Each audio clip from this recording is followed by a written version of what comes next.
دوسرا جو اس کے اندر امپورٹنٹ ہے وہ یہ ہے کہ اگر انہوں نے کر دیا اس چیز کے اندر تو 2 دن کا ایک ریلیف انہیں دیا گیا ہے کہ 21 کو وہ آئیں گے, 22 23 جو ہے اس کے بعد 24 والی دن جو ہے وہ فکس کیا گیا ہے کہ 24 والے دن وہ آ کے پیش ہوں گے. تو اگر ذرا لارجلی اس چیز کے اندر دیکھ لیا جائے تو اگر 24 کو آ کے تو وہ دوبارہ اپنے آپ کو سرنڈر کرتے ہیں اور اس کے بعد وہ انہیں جیل جانا پڑے گا اور اس کے بعد میرٹ کے مطابق فیصلہ ہوتا ہے, تو میرا خیال ہے کہ کیس کو اس کانٹیکسٹ کے اندر بھی دیکھنا چاہیے. زیادہ اس چیز کے اوپر نہیں جانا چاہیے کہ آج کیا ہوا. اصل چیز یہ ہے کہ وہ پاکستان کے اندر آ رہے ہیں, انہوں نے فیصلہ کیا ہے کہ ہم اس کورٹ آف لا کے اندر جو ہمارے کیسز ہیں ہم ان کو فیس کریں گے, اور اب آئندہ یہ ہے کہ پروسیکیوشن جو ہے اسے اس طرح کی جو سویپنگ سٹیٹمنٹس ہیں یا کنسیڈنگ سٹیٹمنٹس ہیں وہ نہیں دینی چاہیے. اس سے جو ہے وہ پروسیکیوشن کی پرفارمنس کے اوپر, پروسیکیوشن کے رول کے اوپر, اس کے اوپر بہت بڑا کوسچن مارک ہے. بالکل صحیح حافظ صاحب اپنے بات کی, آئندہ کو دیکھنا چاہیے. لیکن ایک ماضی بھی ہے, حالیہ ماضی. نذیر لغاری صاحب آپ سے پہلے بھی بات ہو رہی تھی, آپ کہہ رہے تھے جب فیصلے آئیں گے تب ہم دیکھیں گے, تو اب فیصلے آ گئے لغاری صاحب, اور اس میں تو یہ نظر آ رہا ہے کہ جس طرح ہم نے دیکھا پہلے اتنی تیزی سے یہ تھا کہ جس طرح میاں صاحب پیش ہو رہے ہوتے تھے, اس سے بڑا کوئی کرائم ہی نہیں ہوا پاکستان میں, یہی نیب کا ادارہ تھا. کیا یہ فیسز چینج ہو جاتے ہیں, نظام سارا بدل جاتا ہے, اس کے بعد یہ ہوتا ہے کہ اب ہمیں بھی پتہ آگے ریلیف مل جائے گا. میاں شہباز شریف صاحب جب بنے ان کے کیسز ہم نے ختم ہوتے دیکھے, جس جج نے ان کو رہا کیا اس کو ہم نے سرکاری عہدہ ملتے دیکھا, تو اس میں تو کوئی چمبے کی بات نہیں, اب سب کو سمجھ آ رہا ہے. یا آپ کو اب بھی کچھ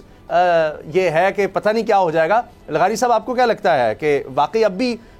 کچھ ہو سکتا ہے میاں صاحب کے لیے مشکلات, یا اس کے بعد کوئی گنجائش نہیں رہ جاتی کہ ان کے لیے ریلیف اب بالکل پکے ہیں؟ اسامہ اگر آپ کی اجازت ہو تو میں غالب کے 2 شعر پڑھ لوں. ضرور ضرور سر, ارشاد.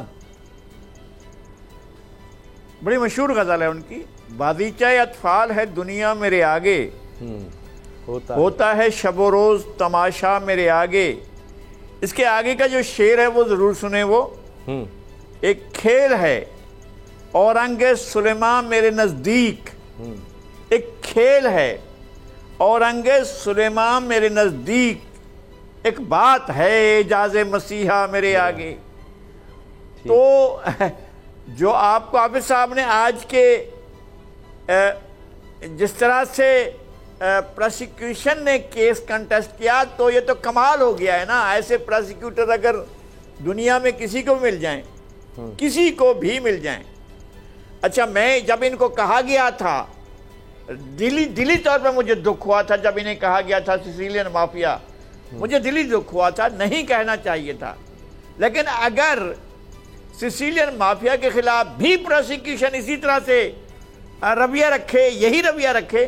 تو آپ یقین کریں کہ کسی بھی کورٹ میں انہیں کچھ بھی نہیں ہوگا, کوئی چیز کچھ کر ہی نہیں سکے گا. کورٹ کیا کرے گی؟ کورٹ یہی کرے گی جب پروسیکیوشن نے کیس نہیں چلانا چاہتا ہے تو ہم کیا کریں. تو جب پروسیکیوشن کی مرضی نہ ہو تو کوئی اور نہیں کر سکتا ہے. کورٹس کیا کریں گی؟ کورٹس کے سامنے جو میٹر آئے گا, جو کنٹیسٹ کر رہا ہے,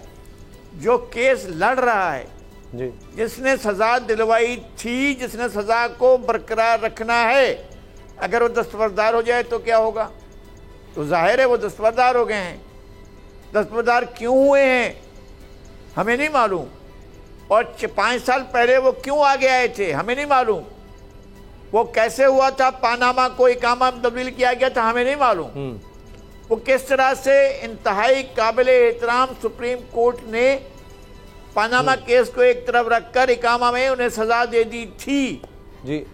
اور سزا نہیں دی تھی بلکہ نااہل قرار دیا تھا, پھر تاحیات نااہل قرار دیا تھا. اور پھر جب معاملات تھے کہ جی وہ اپنی سیاسی جماعت کی سربراہی سنبھالیں تو کہا کہ یہ بھی نہیں کر سکتے. اور آج کیا ہوا ہے؟ یعنی وہ سارے کا سارا عمل جو اس وقت کیا گیا تھا اس کو خود ہی یہ کہہ دیا گیا ہے کہ وہ وہ غلط تھا, جو کچھ بھی ہوا وہ غلط تھا. اب اچھا آج نہیں کہا گیا ہے, یہ کل ہو جائے گا. تو اگر آپ کا عدل کا معیار یہی ہے, اگر آپ کا نظام عدل یہی ہے, تو پھر تو بہت سے لوگ جو ہیں میرے خیال میں پروسیکیوشن اگر ان سے دستبردار ہو جائے گا تو آپ کی جیلیں خالی ہو جائیں گی, اب کوئی جیل میں نہیں رہے گا. اچھا کسی کے بھی جیل میں رہنے کے امکانات نہیں ہیں. جناب محمد اسامہ غازی صاحب. جی بالکل صحیح. حافظ صاحب یہ جو بات ہے یہ ہمارے ملک کا المیہ ہے, یا تو میاں صاحب کے خلاف جو کیسز غلط بنائے گئے ان کو پکڑا جائے. میں دیکھ رہا تھا کہ جی وہ رانا ثناء اللہ صاحب کے ساتھ بھی بڑی زیادتی ہوئی, فلاں کے ساتھ بھی, فلاں کے ساتھ بھی ہوئی, لیکن اس کے بعد ہم دیکھتے ہیں کہ وہاں نہیں جایا جاتا. اگر نیب نے غلط کیس بنائے تھے ان لوگوں کے خلاف کوئی کچھ کیا نہیں جاتا اگر تو کیس غلط تھے, کیونکہ جس طرح آج پروسیکیوشن جو آپ خود کہہ رہے ہیں ان کا رویہ سوال نشان ہے, یہی ہم پولیس کو دیکھتے ہیں, یہی ہم اینٹی کرپشن کو دیکھتے ہیں, یہی ہم ایف آئی اے کو دیکھتے ہیں, یہی ہم کسٹم کو دیکھتے ہیں. جتنے بھی قانون نافذ کرنے والے ادارے ہیں ان کا رویہ پاکستان میں یہ ہے, جس کے پاس اقتدار ہے یہ اس کے ملازم نظر آتے ہیں سبھی, یہ ریاست کے نہیں, یہ ان کے ملازم نظر آتے ہیں جن کے پاس اقتدار ہوتا ہے. اقتدار چھن جائے تو یہ ان کے بدترین مخالف ہوتے ہیں. یہی ہم آج ہوتا دیکھ رہے ہیں. اسی لیے سب کی کوشش ہوتی ہے کہ قانون, آئین, عدالت کوئی چیز نہیں, کوئی معنی نہیں رکھتی. بات آپ اقتدار کی طرف جانے کے لیے کریں, اس کے لیے آپ کو پیسہ لگانا پڑتا ہے, اس کے لیے آپ کو کچھ بھی کرنا پڑتا ہے, کوئی ڈیل کرنی پڑتی ہے, آپ کریں, اور پھر یہ سب آپ کے لیے یہ کوئی مسئلہ نہیں ہے. وہ کہتے تھے نا کہ جی وکیل نہیں جج کریں, اب لوگ کہتے ہیں نہ وکیل کریں نہ جج نہ وکیل, بس ڈیل. تو ڈیل کر لیں, اس کے بعد آپ کے لیے دیکھیے یہ سارے راستے کھل جائیں گے. اسامہ بھائی بات بالکل آپ کی ٹھیک ہے, لیکن میں اس کو 3 بڑے ایسپیکٹس کے اندر اس چیز کو دیکھتا ہوں. ایک اس کا سب سے بڑا ایسپیکٹ یہ ہے کہ اس میں ایک حقیقت ہے اس چیز کے اندر کہ پاکستان کا جوڈیشل سسٹم یا پاکستان کا گورننس سسٹم جو ہے وہ آلموسٹ کولیپس کر چکا ہے, اور اس کی جو کریڈیبلٹی ہے وہ پاکستان کے عام آدمی کے نظر کے اندر بہت کم ہے. اور اس کی بنیادی وجہ یہ ہے کہ جب سے پاکستان بنا ہے ہم نے آزادی تو حاصل کر لی ہے, لیکن ہمارا جسٹس یا گورننس جو ہے وہ ہماری اسٹیٹ کی پریورٹی نہیں ہے. اس کا ریزلٹس کیا نکلا ہے کہ جب ہم نے جسٹس اور گورننس کے اندر انویسٹ نہیں کیا in terms of H R یا ان ٹرمز آف منی یا in terms of capacity building یا ان ٹرمز آف لیجسلیشن کہ ہم نے دنیا کے دوسرے ممالک کے صف کے اندر آنا ہے, تو اس کا ریزلٹس کیا نکلا کہ آپ کے جو انسٹیٹیوشنز تھے وہ اس لیول پہ چلے گئے کہ جس کی وجہ سے ان کی افیکٹونیس بھی ختم ہو گئی اور ان کی کریڈیبلٹی کے اوپر ایک کوسچن مارک بھی آیا. اور جب یہ دونوں چیزیں آئیں تو تیسری چیز جو ہے جس نے سونے پہ سہاگا کا کام کیا وہ یہ تھا کہ آپ نے ان انسٹیٹیوشنز کے اندر ایسے لوگ لگائے جو پک اینڈ چوز تھا, اور انہیں کہا گیا کہ آپ اپنی مرضی کے مطابق چلیں. اور یہی وہ ریزلٹس اگر آپ یہ دیکھیں کہ اس وقت پاکستان کے اندر جو ہے اگر سول کیس ہے تو وہ 20 سال سے اوپر چلتا ہے, اگر فوجداری کیس ہے تو وہ 15 سے 20 سال چلتا ہے, اور اگر چلے بھی تو پاکستان کے اندر اس وقت کنوکشن ریٹ جو ہے وہ 5-6% ہے جو دنیا کے اندر لوسٹ ہے. پھر اگر دوسرا اینگل اس چیز کا دیکھا جائے, چونکہ یہ ہے کہ اس میں دو رائے کوئی نہیں ہے اس چیز کے اندر کہ پاکستان کے اندر پولیٹیکل وکٹمائزیشن ہے,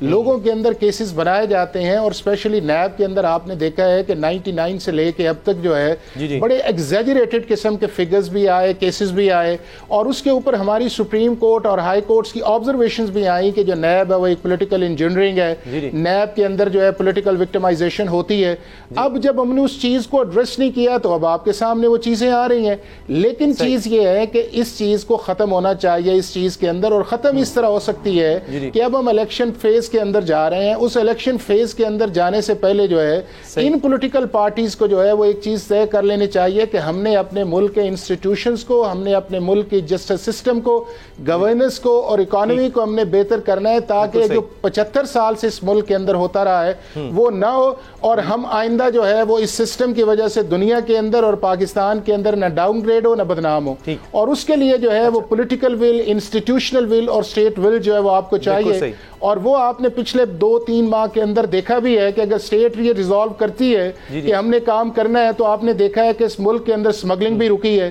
اس ملک کے اندر ڈالر جو ہے اس نے بھی نیچے آیا ہے, ہورڈنگ بھی آپ نے دیکھا ہے, اور آپ یہ دیکھیں کہ جب آپ نے پرائس کنٹرول کی ہے پیٹرول کے نیچے آیا تو پروونشل گورنمنٹ اس پہ کام کیا. مطلب یہ ہے کہ ہم کر سکتے ہیں. انسٹیٹیوشنل بہتری نہیں آئے گی, یہ ایک وقت کے اقدامات ہوں گے جب تک ادارے خود سے کام نہیں کریں گے. یہ بڑا فنڈامنٹل ہے جی, فنڈامنٹل ہے بالکل صحیح سر. اور اس وجہ سے اس ملک کی نہ اکانومی بہتر ہوگی, نہ ایف ڈی آئی آئے گا, اور نہ اس ملک کے اندر جب تک ادارے ٹھیک نہیں ہوں گے. بالکل صحیح فرما رہے ہیں آپ. لیکن لغاری صاحب ایک وقت تھا چند سال پہلے تک کہ یہی نون لیگ جو ہے یا میاں نواز شریف صاحب, ان کا خاندان شہباز شریف صاحب, اگرچہ شہباز شریف صاحب کلیم کرتے ہیں کہ میں 30 سال سے آنکھوں کا تارا ہوں, مگر یہی لوگ دھتکارے ہوئے تھے, یہی لوگ بڑی مشکل میں تھے. آج جن کے پاس حکومت نہیں ہے وہ لوگ دہشت گرد بدترین, یعنی ایسے لگتا ہے کہ پاکستان میں جو کرمنلز ہیں وہ لوگ ہیں, ان کے لیے آپ 20 دفعہ ان کو رہا کر دیں عدالت, وہ 20 دفعہ گرفتار ہوں گے, کوئی نیا کیس اس کے بعد نیا کیس, کوئی پتہ بھی نہیں تھا کہ اتنے بڑے کرمنلز ہمارے درمیان پھر رہے ہیں. ایک ہم وہ ماحول دیکھتے ہیں, اور دوسری طرف پھر ہم دیکھتے ہیں کہ اب جو اتحادی بھی تھے وہ بھی اب اعتراض کرنے لگ گئے ہیں کہ جناب ہمارے لیے تو لیول پلینگ فیلڈ نہیں ہے. چودھری منظور صاحب کہتے ہیں پیپلز پارٹی کے کہ تحریک انصاف تو بالکل ہی دیوار سے لگا دیا گیا ہے, یا پیپلز پارٹی کہتے ہیں ہمارے لیے لیول پلینگ فیلڈ نہیں ہے, اور